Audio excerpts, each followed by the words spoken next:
Bisa kelihatan, Pak? Bisa. Kalau boleh kasih besar sedikit. Begini kah? Oke, terima kasih. Assalamualaikum warahmatullahi wabarakatuh. Yang saya hormati Direktur Pasca Sarjana Ibu Profesor Dr. Hasna Aneta, yang saya hormati Prodi S3 Pendidikan Ibu Profesor Dr. Novianti Japri, dan yang saya hormati narasumber kita pada hari ini Bapak Profesor Pata dari Universitas Negeri Makassar. Yang saya hormati rekan-rekan mahasiswa angkatan 2021 Prodi S3 Pendidikan UNG, dan yang saya hormati dan saya muliakan peserta yang pada hari ini turut membersamai kita dalam acara seminar nasional kali ini, baik yang online maupun yang offline. Jadi, bismillahirrahmanirrahim, tema saya pada hari ini adalah budaya sosial masyarakat dalam pendidikan di era Society 5.0. Mengapa saya mengangkat tema ini? Yang pertama adalah budaya sosial masyarakat ini adalah merupakan inti dari sebuah pelaksanaan pendidikan. Yang kita bisa lihat di slide ini adalah teori-teori terkait budaya sosial masyarakat yang sekiranya barangkali rekan-rekan di sini juga para peserta sudah bisa memaknai dan memahami apa sosial budaya masyarakat, karena ini menyangkut teori. Jadi bisa ini dari sisi teori. Jadi saya akan masuk pada teori inti pada hari ini. Bagaimanakah interaksi pendidikan dan budaya masyarakat? Jadi pada dasarnya pendidikan ini dilaksanakan dengan landasan sosial budaya dan nilai-nilai yang ada di dalam masyarakat.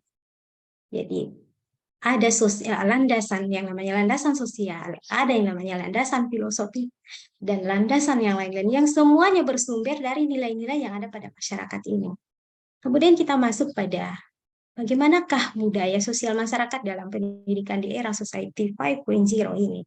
Sepertinya kita ketahui bersama bahwa generasi Society 5.0 juga dapat diartikan sebagai sebuah konsep masyarakat yang mengusung penggunaan teknologi, digital teknologi dalam setiap sendi kehidupan.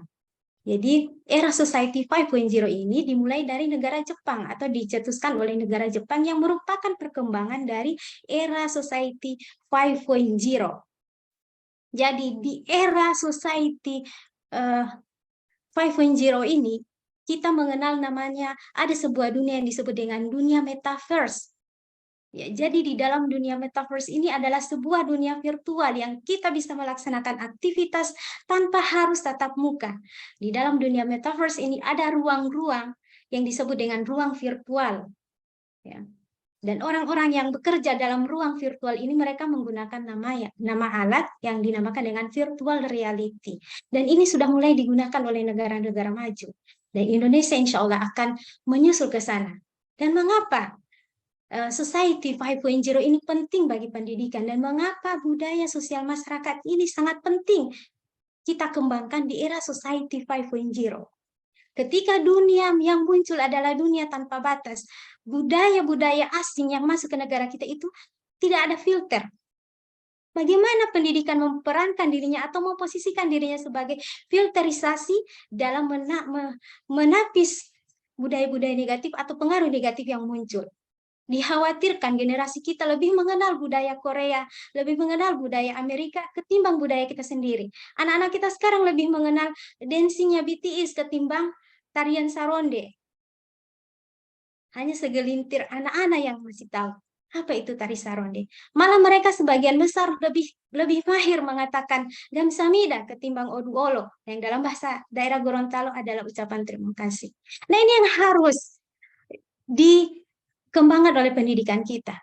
Bagaimana membentuk generasi muda atau generasi Z di era Society 5.0 menjadi generasi yang berilmu pengetahuan, berteknologi, namun tetap berbudaya, mengusung adat dalam sendi-sendi kehidupannya. Kalau pendidikan tidak mampu memposisikan dirinya, maka akan hancurlah kebudayaan sebuah bangsa. Indonesia akan kehilangan jati dirinya sebagai negara yang berbudaya, yang beradab dan berbudi pekerti. Era Society 5.0 akan membawa kita pada dunia di mana semua unsur berdasarkan kepentingan, keahlian, keterampilan. Jika kita tidak dibekali dengan nilai-nilai budaya sosial masyarakat, akan muncullah generasi yang mengedepankan sifat-sifat individualisme dalam dirinya. Dan nilai-nilai kekeluargaan akan luntur dengan sendirinya. Dan ini dikhawatirkan akan muncul pada sebuah teori konspirasi yang dinamakan dengan tatanan dunia baru, di mana sendi-sendi kehidupan dikendalikan oleh satu tatanan, dan manusia akan berubah menjadi robot yang berjalan. Dan disitulah dituntut peranan pendidikan untuk mengembangkan budaya sosial masyarakat dalam ruang lingkup pembelajaran yang akan membentuk karakter generasi selanjutnya menjadi manusia-manusia yang berbudaya, yang menjunjung tinggi nilai-nilai sosial dalam masyarakat, yang menjunjung norma-norma dalam masyarakat, namun tetap berteknologi, berilmu pengetahuan, dan menjadi manusia-manusia modern. Alangkah luar biasanya kalau negara Indonesia memiliki atau melahirkan generasi yang cerdas, berintelektual, berteknologi, namun tetap tidak kehilangan jati dirinya sebagai bangsa yang berkarakter, generasi yang berkarakter, generasi yang berbudaya. Insya Allah pendidikan Indonesia akan mampu mencapai tujuan itu. Kemudian di sini ada beberapa langkah strategis yang ditawarkan oleh dunia pendidikan di era society. Pertama adalah, kita bisa lihat di sini, di slide saya share, salah satunya adalah peningkatan pemerataan infrastruktur. Salah satunya adalah internet ke seluruh wilayah Indonesia. Kemudian peningkatan keterampilan nih untuk guru-guru ya, guru-guru harus mahir dalam bidang teknologi, dalam bidang digital. Jangan sampai guru-guru ini ketinggalan dibandingkan dengan anak-anak yang ketika kita menyebutkan kata kunci mereka akan langsung cari di mesin pencari Google. Ya, anak-anak bisa menulis menggunakan Mendeley, tapi gurunya tidak bisa. Anak-anak bisa mencari paper, bisa mencari tulisan melalui connected paper, tapi dosennya tidak bisa. Anak-anak bisa mereview jurnal dalam sekali, hanya 1 menit. Ada sebuah aplikasi untuk mereview jurnal atau mereview tulisan, tapi dosennya tidak bisa. Nah, ini yang sangat dikhawatirkan. Mengapa saya mengangkat budaya sosial masyarakat dalam pendidikan?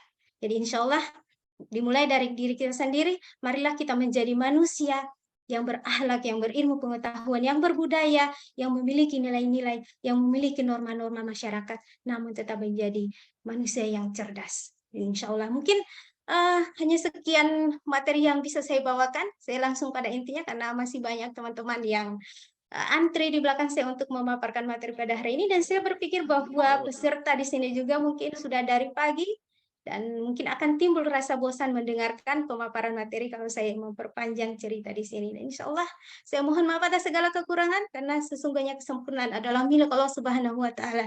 Terima kasih saya ucapkan pada moderator pada hari ini, luar biasa, dan pada rekan-rekan sekalian. Insya Allah ilmu yang saya bagikan dan ilmu yang kita peroleh pada hari ini bisa bermanfaat untuk kita sekalian. Terima kasih. Wassalamualaikum warahmatullahi wabarakatuh.